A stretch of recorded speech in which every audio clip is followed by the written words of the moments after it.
बिस्मिल्लाहिर्रहमानिर्रहीम। अस्सलाम वालेकुम। मेरा नाम सबीन शहबाज और आप मेरा यूट्यूब चैनल देख रहे हैं। नाज़रीन, आज हफ्ते का रोज़ है और गो कि हफ्ते के रोज़ खबरों का सिलसिला किसी हद तक कम होता है, लेकिन आज हफ्ते के रोज़ बहुत ही आम खबरें हैं जो कि इस व्लॉग में आपके साथ शेयर करेंगे और साथ ही साथ इस व्लॉग में आज वुमेन्स डे है, उस हवाले से भी थोड़ी-सी बात करेंगे। शौकत खानम के एहतियात के हवाले से कुछ इल्ज़ामात लगाए गए गुज़िश्ता दिनों में, लेकिन शौकत खानम में एक नई तारीख रकम हुई है कि कई लाख के जो एहतियात हैं शौकत खाना में, वो 2 से 3 दिन में जमा हुए। वो उसकी तफसीलात है, वो भी इस व्लॉग में आपके सामने रखेंगे। लेकिन व्लॉग शुरू करने से पहले एक गुजारिश है कि अगर आपने अभी तक मेरा यूट्यूब चैनल सब्सक्राइब नहीं किया तो उसको सब्सक्राइब कर लीजिए और अपनी कीमती राय से कमेंट सेक्शन में मुझे लाज़मी तौर पर जो है वो आगाह किया कीजिए। सबसे पहले बात करेंगे पार्लियामेंट हाउस में होने वाले काम इजलास की। आज हफ्ते का रोज़ है और हफ्ते के रोज़ पार्लियामेंट हाउस में इजलास नहीं होता। जुमे के रोज़ भी हाफ डे का इजलास होता है, 11 बजे तक खत्म कर दिया जाता है, लेकिन आज हफ्ते के रोज़ सेनेट का इजलास तलब किया गया था और आज हफ्ते के रोज़ सेनेट इजलास हुआ। सेनेट इजलास में प्रोटेक्शन ऑर्डर्स जारी किए जाते हैं। जो गिरफ्तार सेनेटर्स होते हैं, जो सिटिंग सेनेटर्स होते हैं, उनके प्रोटेक्शन ऑर्डर जारी किए जाते हैं, जिनको गिरफ्तार किया जाता है और उस प्रोटेक्शन ऑर्डर्स की वजह से उनको फिर ऐवान में लाया जाता है, लाया सिक्योरिटी में जाता है, लेकिन वो ऐवान में आकर बता सकते हैं कि उनको क्यों गिरफ्तार किया गया। आज सेनेटर ऑन अब्बास भट्टी, जो कि पाकिस्तान तहरीक इंसाफ के सेनेटर हैं, उनको गिरफ्तार किया गया था आज से 2 से 3 दिन पहले। आज सेनेटर ऑन अब्बास भट्टी को सेनेट के इजलास में लाया गया, उनको पेश किया गया, लेकिन बात यहाँ पर खत्म नहीं होती। सेनेटर ऑन अब्बास भट्टी के अलावा सेनेटर एजाज चौधरी, जो कि वो भी पाकिस्तान तहरीक इंसाफ से ही उनका ताल्लुक है, लेकिन सेनेटर एजाज चौधरी के प्रोटेक्शन ऑर्डर्स पिछले 20 माह से जारी किए जा रहे हैं, लेकिन अभी तक उनको सेनेट में नहीं लाया गया। स्पीकर की जानिब से इजलास से बाइकआउट भी किया गया, इजलास की सदारत से बाइकआउट किया गया। स्पीकर ने इजलास की सदारत 2 से 3 इजलासों में नहीं की, लेकिन उसके बावजूद उस पर अमल दरामद नहीं हुआ। उसके बाद अमल दरामद किया गया और आज सेनेटर ऑनवाज भट्टी को इजलास में लाया गया, लेकिन सेनेटर एजाज चौधरी को आज भी सेनेट इजलास में नहीं लाया गया। ऑन अब्बास भट्टी को जो है वो सेनेट के सार्जेंट एट आर्म्स जो है उनके हवाले जो है वो किया गया था। सिक्योरिटी लेकर आई थी और उन्होंने फिर जो सार्जेंट होते हैं, जो पार्लियामेंट की सिक्योरिटी होती है, उनके हवाले किया। अच्छा, उनके हवाले करने तक तो बात ठीक थी, लेकिन जो चेयरमैन सेनेट है, उसके बाद उनकी मुलाकात जो है वो चेयरमैन सेनेट से भी हुई। अच्छा, और नवाज भट्टी साहब जो है वो आते साथ ही वो चेयरमैन सेनेट के चैम्बर में गए। उन्होंने चेयरमैन सेनेट से मुलाकात की और उन्होंने शुक्रिया अदा किया कि जो उनके प्रोटेक्शन ऑर्डर्स हैं वो जारी किए गए थे।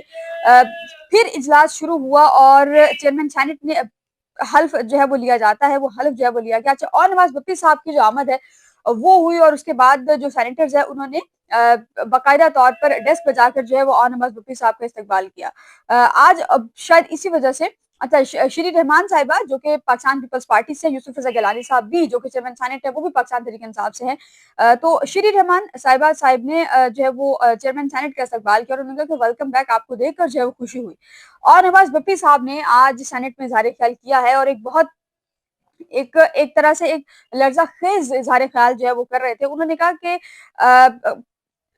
सबसे पहले चेयरमैन सेनेट जो है वो उनका शुक्रिया अदा करता हूँ। अब ऑन अब्बास भट्टी साहब ये चीज हाईलाइट कर रहे हैं, वो कह रहे हैं कि मेरा और एजाज चौधरी के जो स्टैंड लिया था, जिसे जो है वो तारीख में याद रखा जाएगा।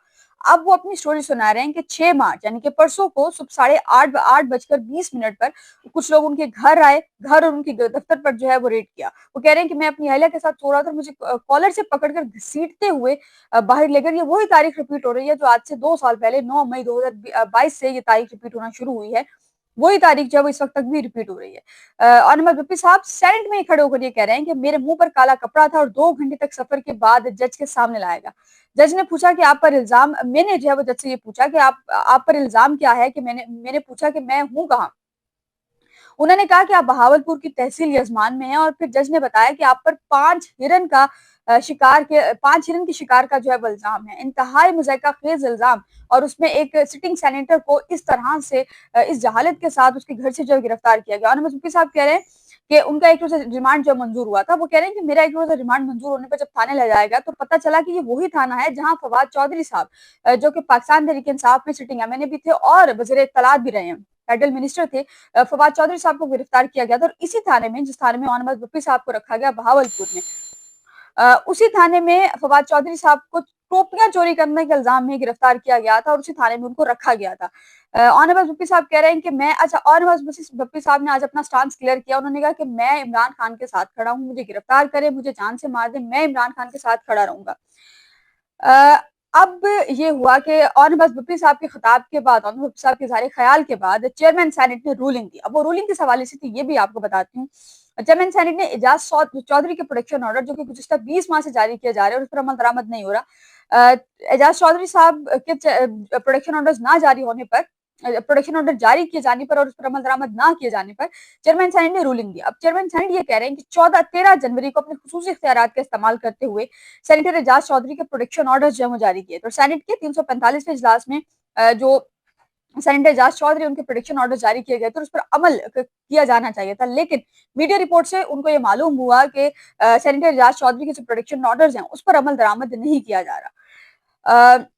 उन्होंने रूलिंग दी और उन्होंने कहा कि प्रोटेक्शन ऑर्डर पर जुज़वी तौर पर अमल दरामद जो है वो किया गया। प्रोटेक्शन ऑर्डर पर अमल दरामद ना करने का मामला इस्तेहकाक कमेटी के सपुर्द करता हूँ। अब यहाँ पर चेयरमैन सेनेट भी जो है वो बेबस हो चुके हैं। उन्होंने भी एक तरह से अपने हाथ जो है वो उठा लिए और इस नाअहल नालायक हुकूमत के सामने चेयरमैन सेनेट साहब जो है वो बिल्कुल बेबस हो चुके और उनका जिस तरह से इस्तकबाल किया गया। अब इजलास जो है वो सेनेट का मुलतवी कर दिया गया है और अभी कहा जा रहा है कि अगर ये इजलास होता है, आइंदा इजलास होगा तो उसमें फिर अगर इस्तेहकाक कमेटी कोई इस्तेहकाक कमेटी अगर कोई फैसला करती है तो फिर एजाज चौधरी साहब को लाना जरूरी है। अब कुछ लोग ये भी कह रहे हैं कि एजाज चौधरी साहब खुदा न खास्ता कि उनकी शायद तबीयत शदीद खराब है, इस वजह से उनको लाया नहीं जा रहा। इस मुल्क का खुदा ही हाफिज है। दूसरा, आज वुमेन्स डे है। वुमेन्स डे के हवाले से भी कुछ बात कर लेते हैं। नाज़रीन, खातून औरत जो है, औरत के बगैर कोई भी घर, कोई भी कोई भी जगह हो, एक औरत एक माँ है, एक बहन है, एक बेटी है। लेकिन 9 मई 2022 से औरतों के साथ जो सलूक किया जा रहा है वो आपके सामने है। औरतों को बालों से पकड़कर दुपट्टों से घसीटते हुए उनको गिरफ्तार किया जाता है। कई कई खवातीन गिरफ्तार की गई। इस वक्त तक भी कई खवातीन ऐसी हैं जो कि हिरासत में हैं और वो एक हक़ नाक़ैद जो है वो नाहक कैद में हैं, हिरासत में हैं। यास्मीन राशिद साहिबा की मिसाल आप ले लीजिए, आलिया हमज़ा साहिबा काफ़ी अरसा गिरफ्तार रही और उसके बाद फिर उनको छोड़ा गया। इसके अलावा अब और भी कई खवातीन हैं जिनको गिरफ्तार किया जाता है, जिनसे बदसलूकी की जाती है। तो माएँ-बहनें सिर्फ़ आपकी नहीं है, माएँ-बहनें, बेटियाँ जो हैं वो सबकी होती हैं और माएँ-बहनें, बेटियाँ जो है वो साझी होती हैं। खुदा सबकी माँओं, बहनों और बेटियों को जो है वो सलामत रखे। मरियम नवाज़ साहिबा ने जो है वो मरियम नवाज़ साहिबा अब एक सोशल मीडिया पर एक खातून सहाफ़ी हैं, बड़ी पॉपुलर हैं। उन्होंने एक पोस्ट की और उन्होंने उसमें मरियम नवाज़ साहिबा का नाम लिखा। उस पर कई लोग जो उनके फैन्स हैं उन्होंने एतराज़ किया कि आपने मरियम नवाज़ का नाम क्यों लिखा है इसमें? ये नाम होना नहीं चाहिए था कि ये खातून जो है वो मरियम नवाज़ जो है ये खातून कहलाने के लायक नहीं है। अब एक तरफ आप नग़्मे बना रहे हैं कि सब्ज़ी माँ और दूसरी तरफ इस तरह का लोगों की तरफ से रिएक्शन आना ये काबिले मज़म्मत भी है और दूसरा ये कि ये आपके लिए सोचने का बाइस है। आखिरी हिस्से में जो बात करेंगे कि पाकिस्तान तहरीक-ए-इंसाफ इमरान खान की जानिब से शौकत खानम का एक इनिशिएटिव लिया गया था और इस वक्त पाकिस्तान में 3 शौकत खानम अस्पताल जो है मौजूद हैं। अब तीनों शौकत खानम अस्पताल जो हैं वो कहीं न कहीं लोगों के इलाज कर रहे हैं। मेरे अपने एक बहुत क्लोज़ थे, उनका इलाज शौकत खानम से हुआ। बाद में वो सर्वाइव नहीं कर पाए लेकिन उनका इलाज जो है वो वहाँ पर हुआ। शौकत खानम में एहतियात दिए जा रहे थे, उस पे करप्शन के इल्ज़ामात जो है वो लगाए गए। अब वो करप्शन के इल्ज़ामात लगाना तो बहुत आसान है लेकिन जब उसको साबित करना पड़ जाए तो फिर पता चलता है कि आप कितने जो है वो ऑथेंटिक हैं, कितना आपका जो इल्ज़ाम है वो कितना ऑथेंटिक है। इल्ज़ाम ये लगाया गया था कि शौकत खानम में जो अतियात दिए जा रहे हैं वो करप्शन की बेस पर जो वो दिए जा रहे हैं। शौकत खानम के डॉक्टर फैसल सुल्तान साहब जो हैं, उन्होंने ये कहा कि ऐसा कुछ नहीं है और ज़ाहिर है लोगों को एक ट्रस्ट है, शौकत खानम पर एक ट्रस्ट डेवलप हुआ है लोगों का।